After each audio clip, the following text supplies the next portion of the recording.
Hello guys, welcome to my channel. AFC women's Asia cup 2026 আজকে শেষ হয়ে গেছে এবং এই 2026-এর উইনার জাপান। জাপান প্রচণ্ড সুন্দর ফুটবল খেলে অবশেষে তারা চ্যাম্পিয়ন হয়েছে। আজকে ফাইনাল ম্যাচ ছিল অস্ট্রেলিয়ার এগেনস্টে এবং জাপান 1 গোলে জিতে গেছে, চ্যাম্পিয়ন হয়েছে। এখানে একটা জিনিস অবশ্যই লক্ষ্য করার মতো, পুরো এশিয়া কাপের হিস্ট্রিতে জাপান আগেও 2বার চ্যাম্পিয়ন হয়েছে, 2014 সাল এবং 2018 সাল। বলে একটু সমস্যা হচ্ছে, ঠান্ডা লাগছে। কিন্তু এই যে 2বার আর আজকে একবার, টোটাল 3বারের মিলে জাপান একটা জিনিস দেখাইছে, যেটা হচ্ছে কি অস্ট্রেলিয়া। প্রত্যেকবার তারা অস্ট্রেলিয়াকে হারাই চ্যাম্পিয়ন হয়েছে, তাও আবার 1 গোলে।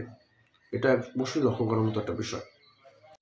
2014 সালে যখন জাপান প্রথমবার এশিয়া কাপের চ্যাম্পিয়ন হয়, তখন ফাইনাল ম্যাচে অস্ট্রেলিয়াকে 1 গোলে হারায়। সেকেন্ড টাইম যারা হয় জাপান 2018 সালে, সেকেন্ড টাইমে যখন জাপান চ্যাম্পিয়ন হয়, তখন অস্ট্রেলিয়াকে 1 গোলে হারায়।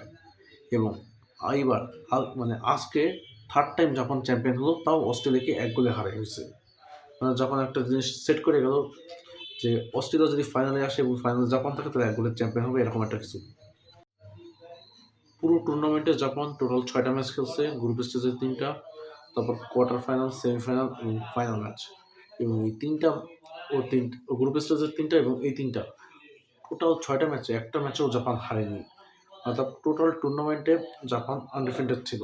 এই টুর্নামেন্টে বাংলাদেশও ছিল গ্রুপ বিতে, কিন্তু গ্রুপ স্টেজে বাংলাদেশ বাদ হয়ে যায় একটিও ম্যাচ না জিতে, একটিও গোল না করে।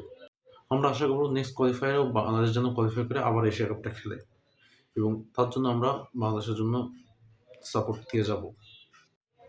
সো গাইস, আজকে ভিডিওটা এই পর্যন্তই। ভিডিওটা আশা করি ভালো লাগছে। ভালো লাগলে অবশ্যই একটা লাইক করে দেবেন, চ্যানেলটাকে সাবস্ক্রাইব করে দেবেন। Thank you so much for watching.